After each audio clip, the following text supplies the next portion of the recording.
बिस्मिल्लाहिर्रहमानिर्रहीम। आज जो क्रिकेट के मैदान में हमने देखा, इसी को ही क्रिकेट का असल चार्म कहते हैं। और पाकिस्तान टीम, जिसके बारे में ये कहा जाता है कि ये एक अनप्रेडिक्टेबल टीम है, इसके बारे में कोई पेशन गोई नहीं की जा सकती। हारने पे आए तो दिल चाहे टूर्नामेंट की क्या, क्रिकेट की कमज़ोर तरीन टीम से हार जाए, बड़ी आसानी से हार जाए, ना बैटिंग हो ना बॉलिंग हो, कुछ भी ना हो। हमने कई दफ़ा इसकी मिसालें भी देखी कि अफ़गानिस्तान से भी हमारे, खैर अफ़गानिस्तान तो अब अच्छा परफॉर्म कर रहा है, लेकिन हम माजी के अंदर चले जाएं तो बहुत सारी टीमों से, जिनको क्रिकेट में भी लोग वो मैदान या वो मुकाम नहीं देते थे कि पाकिस्तान जैसी टीम मुझसे हारे, लेकिन हम हारे।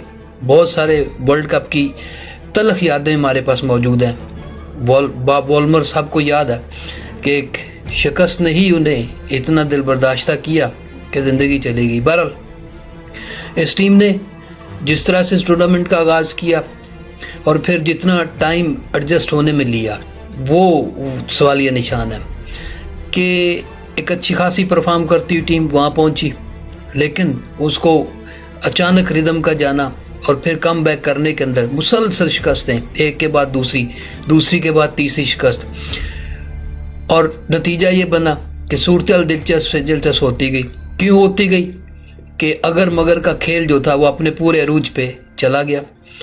दो टीमें डिसाइड हो चुकी हैं कि ये सेमीफाइनल खेलेंगी। India top of the list है, साउथ अफ्रीका दूसरे नंबर पे है, बहुत अच्छी परफॉर्मेंस दे रहे हैं। कल दोनों टीमों के दरमियान मैच है और उनमें से भी टॉप का ऑर्डर का फैसला हो जाएगा, क्योंकि सेमीफाइनल के अंदर जो रूल है वो ये है कि पहले नंबर की टीम जो होगी वो चौथे नंबर की टीम से खेलेगी और इसी तरह दूसरे और तीसरे का मुकाबला होगा। तो पहला नंबर देखते हैं, अगर इंडिया कामयाब होता है तो वो टॉप करेगा। इसका मतलब यह है कि फिर अगर पाकिस्तान अभी दरमियान में है, अभी सूरत हाल इतनी ईजी नहीं हुई है। गो कि आज हमने बहुत अच्छा खेला, फ़खर जमान की कारकर्दगी, उसकी इनिंग कमाल की इनिंग थी, हमेशा याद रखी जाएगी। जिस तरह से वो दिलेरी के साथ खेले और अच्छी बॉलिंग लाइनअप को अटैक किया, और फिर बाबर ने जिस तरह उनका साथ दिया, यकीनन काबिल तारीफ़ है। जो लोग तनकीद करना जानते हैं वो तारीफ़ करना भी जानते हैं बड़े अच्छे तरीके से। हम लोग खुद अपनी वीडियोस के अंदर तनकीद करते हैं इस टीम के ऊपर, क्योंकि ऐसी परफॉर्मेंस और फिर इतना नीचे चले जाना, इसकी किसी को तवक्को नहीं थी। आज भी अगर हम देखें कि जब न्यूजीलैंड ग्राउंड में उतरी खेलने के लिए, बैटिंग करने के लिए बाबर आजम की दावत के ऊपर, तो ऐसा महसूस होता था कि न्यूजीलैंड शायद बड़ा स्कोर ना कर पाए, लेकिन न्यूजीलैंड ने भरपूर परफॉर्म किया और 401 रन का एक पहाड़ जैसा टोटल बोर्ड के ऊपर लेके दे दिया। और शायकीन क्रिकेट, पाकिस्तानी टीम को फॉलो करने वाले या पाकिस्तानी शायकीन क्रिकेट उस वक्त तकरीबन क्या 99% डिप्रेस हो चुके थे कि 35 ओवर्स का रूल था एक, कि जितना भी ये रन्स करते हैं अगर हम उनको 35 ओवर्स में चेस कर जाते हैं तो इसका मतलब यह है कि हमारी कामयाबी होगी, हम सेमीफाइनल की दौड़ में शामिल रहेंगे, पीछे नहीं हटेंगे। तो 401 रन्स जो थे वो तो नामुमकिन थे कि 35 ओवर्स के अंदर उनको चेस किया जा सके। लेकिन जब मुकद्दर भी आपके साथ दे रहे हो, लकी भी हो आप और कुदरत भी आपके हक में हो, तो उस दिन फिर सारे मामला सीधे जाते हैं। बॉलिंग लाइन ने मार खाने वाली कोई कसर नहीं छोड़ी। शहनशाह अफरीदी आज जिस तरह की उन्होंने बॉलिंग की, और पिछले मैच में जो बॉलिंग की थी उन्होंने, और आज जो बॉलिंग की, आज वो दुनिया के वर्ल्ड कप के मैच जिसके अंदर सबसे ज़्यादा रन खाने वाले बॉलर बन गया, 10 ओवर्स में 90 रन। इसी तरह हारिस रऊफ बिल्कुल भी ऑफ कलर है, उन्हें समझ ही नहीं आ रही कि बॉल कहाँ फेंकनी है, उन्होंने भी भरपूर रन दिए। तो बॉलर्स ने तो किसी तरह की कोई कमी नहीं छोड़ी थी, उन्होंने अपना पूरा किरदार अदा किया कि हम किसी भी तरह से पाकिस्तान को बैकफुट पे ले आए। बहरहाल 401 का टारगेट सामने आ गया, 402 की तरफ जाना था। टीम ने अच्छी कैलकुलेशन की, मैनेजमेंट पहली दफ़ा काम करती हुई दिखाई दी कि उन्होंने वाकई सामने रखा इस चीज़ को कि किस अंदाज से खेलेंगे, कितने ओवर्स में कितने रन्स बनाएंगे तो हम इसको कामयाबी की तरफ जा सकते हैं। क्योंकि वहाँ बैठे हुए मैनेजमेंट मौसम तो वही देख रहे थे, एक दिन पहले से प्रेडिक्शन सामने आ रही थी कि जो क्लाइमेट है, जो मौसम की सूरत हाल है, वो दिलचस्पी इख्तियार कर सकती है और इस स्वार्थी सूरत हाल को मज़ीद दिलचस्प बना सकती है। तो वही हुआ। मैच में बारिश ने 2 दफ़ा एंट्री दी, पाकिस्तान के हक में रहा। दूसरा, पाकिस्तान की अपनी जद्दोजहद कि टीम ने खुल के खेला, बेधड़क होकर खेला, वाकई डू और डाई बना के खेला इसको कि या तो मारो या मर जाओ, क्योंकि उन्हें पता था कि अब इसके सिवा हमारे पास कोई चारा नहीं है। जो 4 शिकस्त हम फेस कर चुके, उसके बाद अगर आगे बढ़ना है तो इसको हमें जीतना ज़रूरी होगा। तो काम किया उन्होंने। ख़ास तौर पे फ़खर जमान ने जिस तरह से इनिंग खेली, या जिस तरह से उन्होंने ट्रेंट बोल्ट को, टिम साउदी को और दूसरे लोगों को फेस किया और जितने बुलंदोबाला छक्के मारे, पाकिस्तान ने तो पिछले किसी मैच के अंदर भी ऐसा नहीं खेला था। बाबर आजम भी आज अपने रंग में नजर आए। उन्होंने न सिर्फ स्पोर्टिंग रोल अदा किया बल्कि पूरा किरदार अदा किया। कहाँ जहाँ तेज़ खेलने की ज़रूरत थी वहाँ तेज़ खेले, जहाँ पे कंट्रोल करना था वहाँ पे कंट्रोल भी किया। एक दफ़ा बारिश आई, मैच रुका।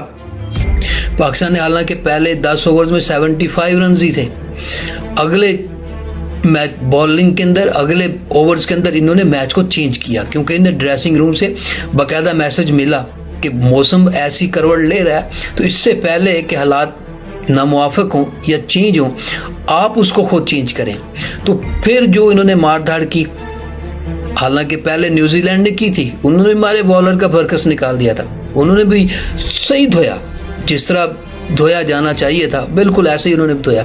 4 फास्ट बॉलर हमने खिलाए और कोई स्पिन बॉलर हमारे पास नहीं था टीम के अंदर, या कोई इस एल ही नहीं था कि वो खेल सके।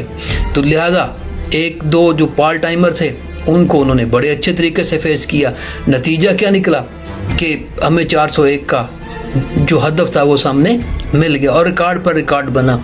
कई रिकॉर्ड जो इसके अंदर रिकॉर्ड बनाए गए और तोड़े भी गए। बहरहाल जब बैटिंग की बारी आई, जब पाकिस्तानी बैटर्स को ये साबित करना था कि अगर तो इस टूर्नामेंट के अंदर रहना है, ये क्रिकेट का मेगा इवेंट, इतना बड़ा इवेंट था, तो तनकीद से बचना है कि जो पहले ही बहुत ज़्यादा थी, तो इसके लिए बेहतरीन हाल यही है कि आप परफॉर्म करें। तो अब्दुल्ला शफीक एज यूजुअल अपनी परफॉर्मेंस को कायम ना रख सके, बहुत जल्दी विकेट देकर आ गए। उसके बाद कप्तान साहब खुद टीम क्रीज पर पहुंचे और साथ उनके फ़खर जमान ने, उन्होंने किसी तरह का प्रेशर नहीं लिया, ना फास्ट बॉलर को माफ़ किया ना दूसरे को माफ़ किया। यही वो क्रिकेट है जिसको शायकीन क्रिकेट भी देखना चाहते थे। तो अगर दिल की बात की जाए तो शायकीन लवर्स ऑफ क्रिकेट जो हैं वो विकेटें देखने नहीं जाते ग्राउंड के अंदर। उनकी ख्वाहिश होती है कुछ चौके छक्के दिखाई दें ताकि मारधाड़ नज़र आए, उसी से उस जोश जज्बे को उजागर किया जाता है। तो फ़खर जमान ने सारी चीज़ें पसे पूछ डाली। खुद कह रहे थे कि आज मेरा लकी डे था। नो डाउट प्लेयर्स के साथ ऐसा आता है और उन्होंने उम्दा यूटिलाइज़ किया उसको। हालांकि एक शॉट उन्होंने खेली ऐसी कि बैट हाथ से निकल गया, लेकिन इसके बावजूद बॉल जो थी वो बाउंड्री लाइन क्रॉस कर गई और वो 6 रन मिले।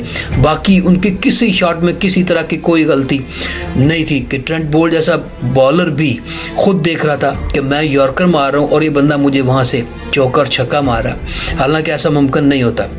बहरहाल ओवरऑल टीम बहुत अच्छा खेली, कमबैक किया, बड़े अच्छे तरीके से अपने आप को टूर्नामेंट के अंदर रिटेन रखा। और अब आगे देखना यह है कि इंग्लैंड के खिलाफ हमारी परफॉर्मेंस कैसी आती है और ज़्यादातर इंहिसार करता है श्रीलंका और इसी न्यूजीलैंड के दरमियान मैच पर। हमारी नज़रें अब इस पर हैं कि श्रीलंका या तो हराए, शिकस्त दे उसको, क्योंकि उस दिन भी ये इसी ग्राउंड के अंदर खेला जाएगा, फिर बारिश की एंट्री का भी इम्कान है। तो ये सारी सूरत हाल है। श्रीलंका पूरी तरह फॉर्म में नहीं है या सिर्फ इंडिया के खिलाफ फॉर्म में नहीं है। इंग्लैंड के खिलाफ कैसी परफॉर्मेंस देती है इस चीज़ को देखना होगा। बहरहाल आज की अगर सिर्फ अपनी टीम की परफॉर्मेंस की बात की जाए तो इसने पिछले सारे वर्ल्ड कप को एक साइड पर रख दें और सिर्फ आज के मैच की परफॉर्मेंस को देखें। शायकीन जो कभी भी नहीं सोच सकते थे कि ये 35 ओवर्स के अंदर 402 रन चेज कर लेंगे, वो अचानक मैच को पलटते हुए देखकर मैंने खुद जब देखा फ़खर जमान तेज खेल रहा है, खुद सोचा कितना को तेज खेल लेगा। 35 ओवर्स में 401 रन तो मुमकिन नहीं है, पॉसिबल ही नहीं है कि आप इसको इतना रन कर जाएं। हाँ, अगर कोई 42 43 ओवर्स की बात होती तो इंसान मानता भी है, लेकिन मौसम ने अहम किरदार अदा किया। एक तरफ तो फ़खर जमान ने यकीनन पाकिस्तान का सर फ़खर से बुलंद किया, लेकिन दूसरी तरफ मौसम ने भी हमारा भरपूर साथ दिया और मुकद्दर ने भी भरपूर, रोल ऑफ फेट जो होता है वो उसको हम इनकार नहीं कर सकते। बहरहाल जो कुछ भी हो, ओवरऑल पाकिस्तान ने पहला मैच है जिसमें साबित किया और सारी की सारी दुनिया देखती रह गई